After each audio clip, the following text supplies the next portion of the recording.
Basically हम लोग अभी जो पढ़ रहे हैं, ध्यान रखना मैं यहाँ पे लिख ही देता हूं, वर्क डन बाय टॉर्क निकालने वाले,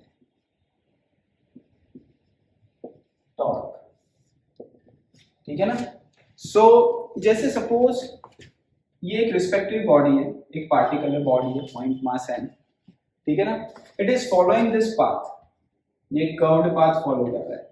this is our axis, x axis, y axis, okay, and this path followed by this body is something curved like this.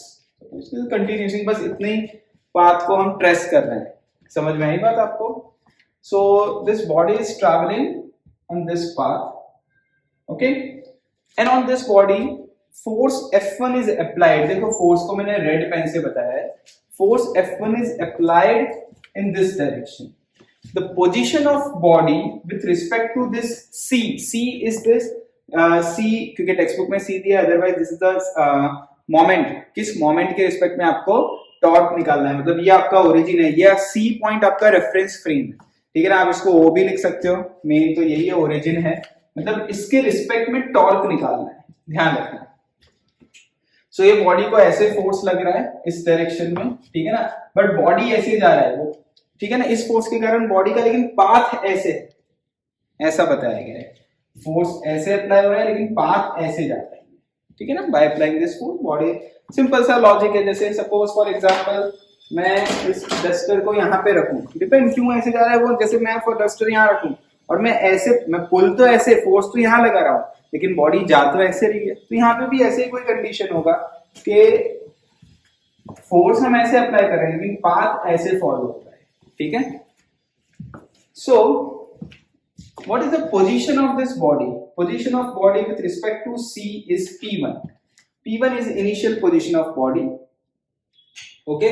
सो मैं शॉर्ट में आपके यहाँ लिख देता हूं, initial position of body is P1। आप लिखना हो तो लिख लो, initial position of body is P1, ठीक है ना। And after time t its position is P1 dash, ठीक है ना। Initial position of body is P1 and after time t its position is P1 dash। Initial position of body is P1 when time is 0 and after t time its position is P1 dash। Clear? So P1 position था, तो अपने जो respective ये reference है, reference के point के हिसाब से ये थीटा एंगल हुआ इसका position, angular displacement, initial angular position, angular जो डिस्प्लेसमेंट होता है वो थीटा है इनिशियली, और टी टाइम के बाद बॉडी यहां से यहां चली गई P1 डैश पोजीशन पे, ठीक है ना। अगर मैं शॉर्ट में लिखने जाऊं, बड़े बड़े स्टेटमेंट नहीं लिखता, बुक में बड़े बड़े स्टेटमेंट दिए हुए हैं, याद रखना हमेशा जब भी डेरिवेशन याद करो तो एक कोई उसमें ऐसे वो रट्टू तोते की तरह मत याद करो कि बुक में जो लिखी है लाइन जो लिखी है let time t equal to 0, ऐसे कोई लाइन याद नहीं करनी होती, बहुत लॉजिकली याद रखना होता है। ऐसे शॉर्ट स्टेटमेंट्स याद रखोगे और फिर आप अगर बुक पढ़ोगे तो उसमें क्या लिखा है वो आपको समझ में आ जाएगा। मैंने बहुत सारे बच्चों को ऐसा देखा हुआ है कि वो क्या करते हैं कि भाई टेक्स्ट बुक में जैसी लाइन लिखी है उस लाइन को रटते हैं, 4 बार लिखते हैं, वो डेफिनेशन थोड़ी है या कोई लॉ थोड़ी है जो आप उसको रट रहे हो।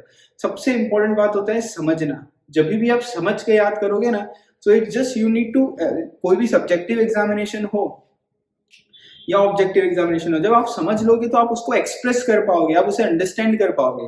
तो सबसे इंपॉर्टेंट चीज है समझना। समझने के बाद जस्ट आपको सामने वाले को सब्जेक्टिव एग्जामिनेशन में बताना ही है कि आपने क्या समझा है, उसको एक्सप्रेस करना है, और वो आपको इंग्लिश आता है लिखने, आप इंग्लिश में लिख के आ जाओ, दैट्स इट। तो that is a very important thing, ठीक है ना। सो देखो ध्यान रखना, एट जैसे मैंने डायग्राम के लिए रेफरेंस लिया, आपने देखा होगा, कभी बुक लेके नहीं आता हूं मैं कि बुक में से देख के पढ़ाऊंगा, just everything should be in your mind, okay। so देखो at t equal to 0 position is P1, okay, and at t equal to t second position of body is P1 dash, okay। So d theta is the angular displacement, initial angular position, angular displacement उसका theta है, finally यहाँ पे है तो इतना उसका angular displacement हुआ है, ठीक है ना। बॉडी यहां से इस पॉइंट पे गई, क्लियर। नाउ ध्यान देना, ये जो आर्क है, इस आर्क का जो रेडियस है वो r1 है, r1 is the radius, instead of r1 लिखा हुआ है, सब चीज को 1 लगा दिया है वहां बुक में, ठीक है। अब यू नो दैट, ये आपको पता है, जैसे कोई भी ऐसे आर्क होता है तो theta equal to arc upon radius होता है, so arc length is r into theta होता है, बराबर ना, theta is arc upon radius, तो arc length is theta r into theta, so therefore ds1 which is this arc length can be written as radius into theta, radius कितना है r1 और theta कितना है d theta, which is your equation 1, okay, clear.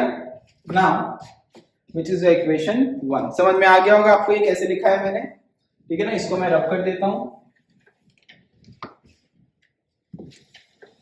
Now as we know that here, यहाँ पे क्या किया है, फोर्स ऐसे अप्लाई किया है, और देखो ध्यान देना, C पॉइंट है, मैं यहाँ पे फिगर को ज्यादा चेंज नहीं करता, जस्ट आपको समझाने के लिए, C मतलब ओरिजिन के रिस्पेक्ट में ये बॉडी की पोजीशन है, this is the position of body P1, ठीक है ना, तो C के रिस्पेक्ट में P1 पोजीशन है, उसका पोजीशन वेक्टर क्या होगा R1, और आपने ऐसे फोर्स अप्लाई किया है F1, सो अगर मैं R को शिफ्ट करता हूं ऐसे, सो R1 को, तो ये एंगल R1 और F के बीच में, R1 और F1 के बीच में, मतलब पोजीशन और F1 के बीच में ये एंगल क्या दिया हुआ है, α1 गिवन है, ठीक है ना, α1 is angle between F and this position vector, तो ये α1 is angle between F1 and this, due to this force body यहां से इस पॉइंट पे चला गया, ध्यान देना इतना, ठीक है ना, ये टेंजेंट टू द कर्व है,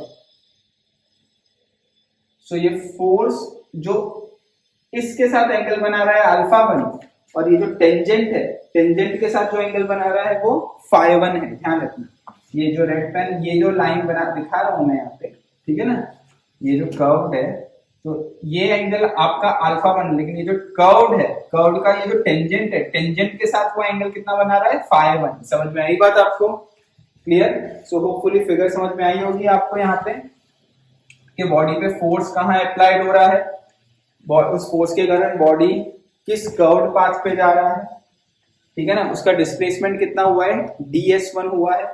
अब देखो हमको वर्क डन की फॉर्मूला पता है, वर्क डन की फॉर्मूला क्या होती है, work done due to force F1 is force dot displacement होता है, वी नो दिस फॉर्मूला, हम उसी से टॉर्क का आंसर निकाले, वर्क डन बाय टॉर्क निकालेंगे। देखो फोर्स और डिस्प्लेसमेंट कितना हुआ इस फोर्स के कारण, ds1, ठीक है ना,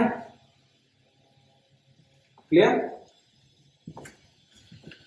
फोर्स इंटू ds1। अब देखो ध्यान देना, फोर्स और ds1 के बीच में कितना एंगल है, चीज ध्यान रखो, फोर्स और ds1, अब देखो ये, इसको हम स्मॉल डिस्प्लेसमेंट इमेजिन करते हैं, for this small displacement we assume force to be constant. एक चीज और ध्यान रखना, ये जो स्मॉल डिस्प्लेसमेंट है ये कर्व की जगह स्ट्रेट लाइन इमेजिन करो, जैसे मैंने आपको पहले भी बेसिक समझाया था, सपोज ये कर्व है, अब अगर आप इसको मैग्नीफाई करोगे, ठीक है ना, इसको मैग्नीफाई करोगे तो ये आपको ऐसा दिखेगा, इसको, इसका भी स्मॉल पार्ट आप मैग्नीफाई करोगे तो वो आपको स्ट्रेट लाइन जैसा दिखेगा। सेम वे जैसे अर्थ का केस है, अर्थ एक स्फीयर है, लेकिन हम जहां खड़े रहते हैं तो अर्थ हमको फ्लैट दिखता है, तो ये for a very small displacement देखा है ds1, this is not a curved path, for example this is just a straight line, so force dot displacement, उस फोर्स के कारण डिस्प्लेसमेंट कितना हुआ है, ds1 इज योर डिस्प्लेसमेंट, ध्यान रखना, ds1 इज योर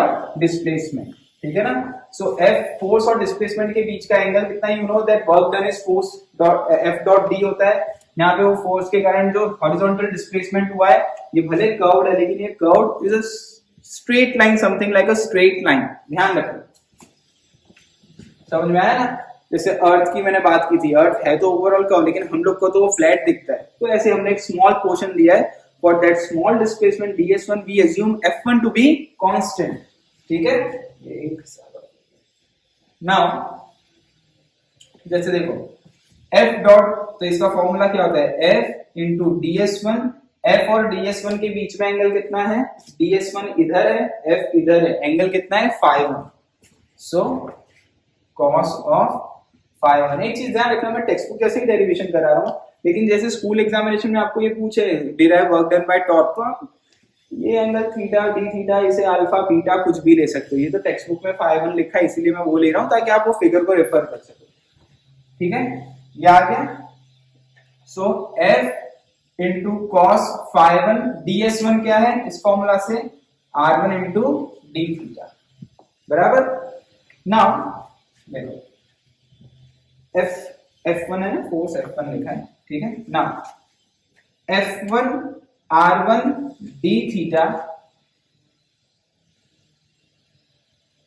ठीक है ना, और cos of phi 1। Now you know that ये ऐसा है और ये टेंजेंट टू द कर्व है, तो alpha 1 plus phi 1 will be 90 degree. Okay, so instead of phi 1 मैं क्या सब्स्टिट्यूट कर दूंगा, 90 minus alpha 1। So cos of 90 minus theta is you know the sin theta. तो आपका ये आंसर कितना आ जाएगा, f1 r1 sin alpha 1 d theta आ गया। Clear. Now work done is equal to, ध्यान रखना टॉर्क क्या होता है, आर एफ साइन थीटा होता है। आपको पता है टॉर्क क्या होता है, आर एफ साइन थीटा होता है, आर एफ और साइन अल्फा 1। अल्फा 1 इज ये पोजीशन हो गया, देखो ये अपन ने डायग्राम देखा था, ये सी के रिस्पेक्ट में ये पोजीशन हो गया, पोजीशन r1 है, फोर्स ऐसा लग रहा है F1, r1 और F1 के बीच में एंगल कितना है, अल्फा 1।